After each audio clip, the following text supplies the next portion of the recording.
નમસ્કાર. અમારે સદાયને માટે વંદનીય અમારા આદરણીય પેન્શનર મિત્રો, નિવૃત્ત કર્મચારી મિત્રો, ભાઈઓ તથા બહેનો, સ્વાગત છે આપનું આપણી આ યુટ્યુબ ચેનલ ભાવેશ મકવાણા ન્યૂઝમાં. તો મિત્રો, આજના વિડીયોમાં આપણે વાત કરવાના છીએ રાજ્ય સરકારના પેન્શનરો અને નિવૃત્ત કર્મચારીઓએ 30 તારીખ એટલે કે આવતી 30 નવેમ્બર સુધીમાં આ કામ ફરજિયાત કરવું જ પડશે, નહીતર પેન્શન સાવ ભૂલી જજો. તો મિત્રો, કયું કામ છે તે દરેક પેન્શનરોએ કરવું પડશે, તો તેની આજના વિડીયોમાં હું તમને વિગતવાર માહિતી આપવાનો છું. એટલે વિડીયો તમે અંત સુધી નિહાળી લેજો. અને હજી સુધી જો આપણી આ ચેનલ તમે સબસ્ક્રાઈબ ન કરી હોય તો ડેઈલી આવી જ માહિતીઓ માટે આપણી આ યુટ્યુબ ચેનલ પણ સબસ્ક્રાઈબ કરી લેજો. તો શરૂ કરીએ આજનો વિડીયો. તો વાત કરીએ તો પેન્શન અને પેન્શનરો બાબતોના વિભાગના અંડર સેક્રેટરી દીપક ગુપ્તાએ જણાવ્યું છે કે પેન્શનરોને મદદ કરવા માટે કેન્દ્ર સરકારે ડિજિટલ લાઈફ સર્ટિફિકેટ એટલે કે ડીએલસી રજૂ કર્યું છે, જે પ્રક્રિયાને સરળ બનાવશે અને પેન્શનરોને મોબાઈલ એપ્લિકેશન જીવન પ્રમાણ દ્વારા તેમના જીવન પ્રમાણપત્રો અપલોડ કરવામાં મદદ કરશે. તો ખાસ કરીને દરેક પેન્શનરોએ 30 નવેમ્બર એટલે કે 1 નવેમ્બરથી 30 નવેમ્બર સુધીમાં પોતાનું લાઈફ સર્ટિફિકેટ છે તે જમા કરાવવાનું રહેતું હોય છે. અને નિયમિત પેન્શન મેળવવા માટે દરેક પેન્શનરોએ આ પ્રમાણપત્ર ફરજિયાત પ્રમાણે જમા કરાવવું જ પડતું હોય છે.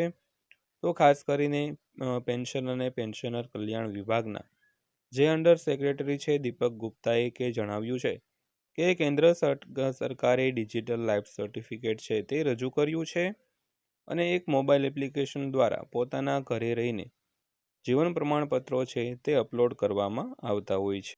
તો વિગતવાર વાત કરીએ તો ગુરુવારે ધારવાડમાં એસબીઆઈ મુખ્ય શાખામાં ડિજિટલ લાઈફ સર્ટિફિકેટનું ઝુંબેશનું ઉદ્ઘાટન કરતા શ્રી ગુપ્તાએ જણાવ્યું હતું કે જીવન પ્રમાણપત્રો સબમિટ કરવા માટે બેંકોમાં ભીડ ઘટાડવા અને આ હેતુ માટે લોકોને બેંકમાં લાંબી લાઈનોમાં ઊભા રહેવાથી બચાવવા માટે આ પહેલ છે તે કરવામાં આવી છે.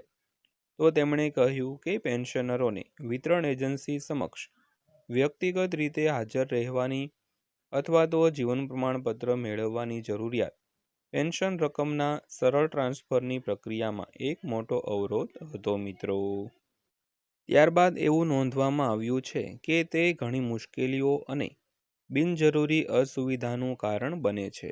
તો ખાસ કરીને વૃદ્ધ અને અશક્ત પેન્શનરો માટે કે જેઓ હંમેશા પોતાનું જીવન પ્રમાણપત્ર મેળવવા માટે ચોક્કસ સત્તાધિકારી સમક્ષ પોતાને રજૂ કરવાની સ્થિતિમાં નથી હોતા. તો કેન્દ્ર સરકારની જીવન પ્રમાણ યોજના તરીકે ઓળખાતી પેન્શનરો માટે ડિજિટલ જીવન પ્રમાણપત્ર એ જીવન પ્રમાણપત્ર મેળવવાની સમગ્ર પ્રક્રિયાને ડિજિટલાઇઝ કરીને આ સમસ્યાનો ઉકેલનો પ્રયાસ કરે છે તેમ તેમણે જણાવ્યું હતું. તો ખાસ કરીને ડિજિટલ જીવન પ્રમાણપત્ર તે એવા પેન્શનરો માટે ખૂબ જ ફાયદાકારક છે કે પોતે અશક્ત છે અને જેઓ પોતાનું જીવન પ્રમાણપત્ર મેળવવા માટે કોઈ ચોક્કસ જે સત્તાધિકારી હોય તેની સમક્ષ પોતાને રજૂ ન કરી શકતા હોય, તો તેના માટે આ સમસ્યા ઉકેલવા માટે કેન્દ્ર સરકારે ડિજિટલ લાઈફ સર્ટિફિકેટ ઝુંબેશ છે તે ચલાવેલી છે. તો તેમણે એમ પણ કહ્યું હતું કે આ પહેલનો ઉદ્દેશ પ્રમાણપત્ર મેળવવાની પ્રક્રિયાને સુવ્યવસ્થિત કરવાનો અને પેન્શનરો માટે તેને મુશ્કેલી મુક્ત અને સરળ બનાવવાનો હતો.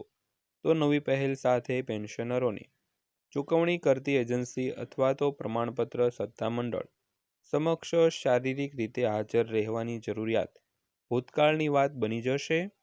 તો તે બિનજરૂરી લોજિસ્ટિક અવરોધોને પણ ઘટાડશે. તો શ્રી ગુપ્તાએ આવું જણાવ્યું હતું. તો ખાસ કરીને એવા પેન્શનરો માટે કે પોતે શારીરિક રીતે હાજર ના રહી શકે અને પોતાનું જીવન પ્રમાણપત્ર છે તે સબમિટ થઈ જાય, તો તેવી બાબતને લઈને આ જે ડિજિટલ લાઈફ સર્ટિફિકેટ છે તે મોબાઈલ એપ્લિકેશન દ્વારા જનરેટ કરવામાં આવતા હોય છે. ત્યારબાદ જોઈએ તો સ્ટેટ બેંક ઓફ ઇન્ડિયાના એજીએમ ઉમેશ પ્રસાદ શાહે જણાવ્યું હતું કે બેંકનો હેતુ ચાલુ વર્ષ દરમિયાન આ નવા ડિજિટલ લાઈફ સર્ટિફિકેટ ઝુંબેશ હેઠળ 2.20 લાખ પેન્શનરોને લાવવાનો હતો. તો અમે સિસ્ટમને મજબૂત બનાવી છે, જેથી ડિજિટલ લાઈફ સર્ટિફિકેટ ઘરેથી અથવા તો નજીકના કેન્દ્રથી સબમિટ કરી શકાય તેવું તેમણે કહ્યું હતું. તો એસબીઆઈના પ્રાદેશિક મેનેજર સુમા જીકે, વરિષ્ઠ અધિકારીઓ અને રામમોહન, વિદ્યાસાગર દીક્ષિત, રૂપેશ મિશ્રા અને અન્ય લોકો પણ હાજર રહ્યા હતા. તો ઉદ્ઘાટનના દિવસે સેંકડો પેન્શનરોએ આ પહેલનો લાભ છે તે લીધો હતો. તો ખાસ કરીને દરેક પેન્શનરોએ 30 નવેમ્બર સુધીમાં આ કામ છે તે ફરજિયાત કરાવવાનું રહે છે, જેથી તેઓ નિરંતર પેન્શન છે તે મેળવી શકે. તો આ હતી આજની માહિતી પસંદ આવી હોય, વિડીયો સારો લાગ્યો હોય તો વિડીયોને લાઇક કરજો અને આવી જ માહિતીઓ માટે આપણી આ ચેનલ સબસ્ક્રાઈબ કરી લેજો. તો ફરીવાર પાછા મળીશું એક નવા વિડીયો સાથે, નવી માહિતી સાથે. ત્યાં સુધી સૌને જય હિન્દ, વંદે માતરમ.